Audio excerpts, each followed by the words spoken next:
നമസ്കാരം. ക്രൈസ്തവ സഭാ നേതൃത്വത്തിനെതിരെയുള്ള മന്ത്രി സജി ചെറിയാൻ്റെ പ്രസ്താവനയാണ് ഇപ്പോൾ വിവാദമായിരിക്കുന്നത്, ചർച്ചയായിരിക്കുന്നത്. ഈ വിഷയത്തിൽ പലർക്കും അതൃപ്തിയുണ്ട്. പ്രത്യേകിച്ചും KCBC പോലുള്ള സംഘടനകൾക്ക്, ചർച്ച് കൗൺസിൽ പോലുള്ള സംഘടനകൾക്കൊക്കെ തന്നെ വലിയ എതിർപ്പുണ്ട്. മാത്രമല്ല, റോമൻ കത്തോലിക്ക വിഭാഗത്തിൽപ്പെട്ട ആളുകൾ കൂടുതലായുള്ള കേരള കോൺഗ്രസ് ജോസ് കെ മാണി ഗ്രൂപ്പിനും വലിയ അതൃപ്തിയുണ്ട് എന്നാണ് അറിയാൻ സാധിക്കുന്നത്. പക്ഷേ CPM-നെ ഭയന്നുകൊണ്ട് ജോസ് കെ മാണി വിഭാഗം വ്യക്തമായി കാര്യങ്ങൾ പറയുന്നില്ല എന്ന് മാത്രമേ ഉള്ളൂ.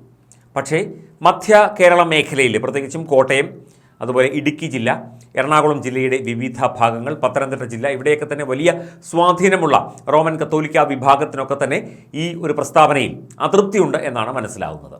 Saji Cheriyan CSI, Church of South India എന്ന് പറയുന്ന വിഭാഗക്കാരനാണ്. CPM-ന് വിഷയത്തിൽ അതൃപ്തിയുണ്ട്. പക്ഷേ ഇന്നലെ വൈകുന്നേരം മുഖ്യമന്ത്രി പറഞ്ഞത് സജി ചെറിയാൻ്റെ ആ ഒരു പ്രസ്താവനയെ സാധൂകരിക്കുന്ന, അതിനെ ന്യായീകരിക്കുന്ന തരത്തിലാണ്. പക്ഷേ ഇന്നിപ്പോൾ എല്ലാം മാറ്റി പറഞ്ഞിരിക്കുന്നു.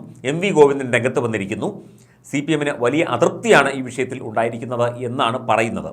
അതൃപ്തിയുടെ കാരണം എന്താണ് എന്ന് നമുക്കറിയില്ല. എന്തൊക്കെ വന്നാലും ഇത് ക്രിസ്ത്യൻ ന്യൂനപക്ഷങ്ങൾക്കിടയിൽ CPM-നും CPM-ൻ്റെ മറ്റ് ഘടകങ്ങൾക്കുമൊക്കെ വലിയ ദോഷം ചെയ്യും ഈ ഒരു പ്രസ്താവന എന്നുള്ളതാണ് CPM ഇപ്പോൾ മനസ്സിലാക്കുന്നത്.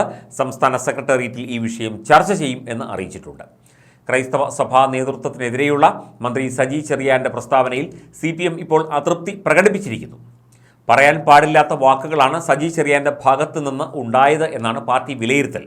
അത് ഇന്നുണ്ടായ വിലയിരുത്തലാണ്, ഇന്നലെ വരെ അതില്ലായിരുന്നു. സജി ചെറിയാൻ്റെ പ്രസ്താവന പരിശോധിക്കുമെന്നാണ് CPM സംസ്ഥാന സെക്രട്ടറി MV ഗോവിന്ദൻ പറയുന്നത്. ഇത് പരിശോധിക്കേണ്ട കാര്യമൊന്നുമില്ല, പറഞ്ഞത് ശരിയല്ല എന്നുള്ള കാര്യം പറഞ്ഞ സജി ചെറിയാന് പോലും അറിയാം. പ്രസ്താവന പാർട്ടിയുടെ അഭിപ്രായമല്ല, എല്ലാം അങ്ങനെ പറഞ്ഞാൽ മതിയല്ലോ. പ്രസംഗത്തിനിടയിലെ പ്രയോഗം മാത്രമാണ്. സഭാ നേതൃത്വത്തിന് അതൃപ്തിയുണ്ടെങ്കിൽ പരിശോധിക്കും. സജി ചെറിയാൻ്റെ പ്രസ്താവന സംബന്ധിച്ച് ഉയർന്നു വന്നിട്ടുള്ള പരാതികളും പരിശോധിക്കും. ബിഷപ്പുമാർക്ക് പ്രയാസമുണ്ടാക്കിയ പദപ്രയോഗം ഉൾപ്പെടെയുള്ളവയിൽ ആവശ്യമായ നടപടിയുണ്ടാകും എന്നൊക്കെയാണ് MV ഗോവിന്ദൻ മാധ്യമങ്ങളോട് പറഞ്ഞത്. സജി ചെറിയാൻ്റെ പ്രസ്താവന സംബന്ധിച്ച് കേരള കോൺഗ്രസ് ജോസ് കെ മാണി വിഭാഗം മാത്രം അഭിപ്രായം പറയേണ്ട കാര്യമില്ലെന്നും ഇടതുമുന്നണി അഭിപ്രായം പറയും എന്നുമാണ് MV ഗോവിന്ദൻ പറയുന്നത്. അതിപ്പോൾ അവരുടെ സഭാ മേലധ്യക്ഷന്മാരെ അവഹേളിക്കുന്ന തരത്തിൽ ആ മുന്നണിയിലെ ഒരു വ്യക്തി, ഒരു മന്ത്രി പ്രസ്താവന നടത്തിയാൽ അവർക്ക് തീർച്ചയായിട്ടും പ്രതികരിക്കണ്ടേ? ഗവർണർ സംഘപരിവാറിൻ്റെ അജണ്ട കൈകാര്യം ചെയ്യുന്ന ആളാണ് എന്ന് പറഞ്ഞ് വിഷയം മാറ്റുകയായിരുന്നു MV ഗോവിന്ദൻ ചെയ്തത്. അസംബന്ധ പ്രസ്താവനകളാണ് ഗവർണർ നടത്തുന്നത്. ഗവർണർ ബിഷപ്പ് ഹൗസിൽ പോകുന്നത് പ്രശ്നമായി കാണുന്നില്ല എന്നൊക്കെയാണ് പറയുന്നത്. ബിഷപ്പ് ഹൗസിൽ പോകുന്നത് ഒരു പ്രശ്നവുമില്ല, കാരണം ന്യൂനപക്ഷ വോട്ട് വേണമല്ലോ, അതുകൊണ്ട് അങ്ങനെ പറയാൻ പറ്റൂ.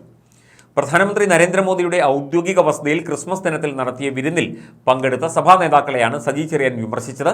അത് വലിയ വിവാദമാവുകയും ചെയ്തു. ക്രിസ്മസ് വിരുന്നിന് BJP വിളിച്ചപ്പോൾ ചില ബിഷപ്പുമാർക്ക് രോമാഞ്ചമുണ്ടായി. അവർ നൽകിയ മുന്തിരി വാറ്റിയതും കേക്കും കഴിച്ചപ്പോൾ മണിപ്പൂർ വിഷയം മറന്നു. മണിപ്പൂർ അവർക്കൊരു വിഷയമായില്ല എന്നാണ് സജി ചെറിയാൻ പറഞ്ഞത്. പുന്നപ്ര വടക്ക് CPM ലോക്കൽ കമ്മിറ്റി ഓഫീസ് ഉദ്ഘാടനത്തിനിടെയായിരുന്നു സജി ചെറിയാൻ്റെ വിവാദ പരാമർശം.